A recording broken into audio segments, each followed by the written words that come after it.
राजीव गांधी आल्यापासून ऐकतोय की गंगा स्वच्छ होणार, पण अद्याप गंगा साफ झालेली नाही. देशातली एकही नदी स्वच्छ नाही. लोक कुंभमेळ्यात गर्दी करत अंघोळ करतायत. श्रद्धा आणि अंधश्रद्धा यातला फरक समजा. अंधश्रद्धेतून जरा बाहेर या, डोकी हलवा, असं राज म्हणाले. श्रद्धेला पण काही अर्थ आहे की नाही? देशातील एकही नदी स्वच्छ नाही. परदेशातील नद्या स्वच्छ असतात. आपण नद्यांना माता म्हणतो, पण परदेशात असं होत नाही, असंही राज ठाकरेंनी म्हटलं. ते आमच्या बाळा नांदगावकर इथे त्या ह्याच्यातनं घेऊन आले, काय ते छोट्याशा कमंडलूमधनं पाणी घेऊन आले. म्हटलं हड, म्हटलं मी नाही पिणार.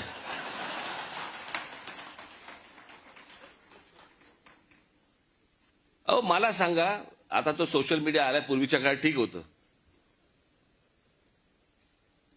मी त्या सोशल मीडियावरती बघतोय माणसं, तिथे आलेल्या बाया बिया हसतायत. आणि बाळा नांदगावकर साहेब, गंगेचं पाणी कोण पिईल ते पाणी? मनसे अध्यक्ष राज ठाकरेंनी यावेळी कोरोना काळातील स्थिती आणि आत्ताची स्थिती यावर मार्मिक भाष्य केलं. चला, आत्ताच करोना गेलाय, कोणाला त्याच्याशी काही देणं घेणं नाही. 2 वर्ष झाले तोंडाला फडकी बांधून फिरले आणि तिकडे जाऊन जाऊन आंघोळ करतायत. अहो मला माहितीये, मी कित्येक स्विमिंग पूल बघितले असे, जे सुरुवातीला उद्घाटनाच्या वेळेला निळे होते, हळूहळू हिरवे हिरवे व्हायला लागले.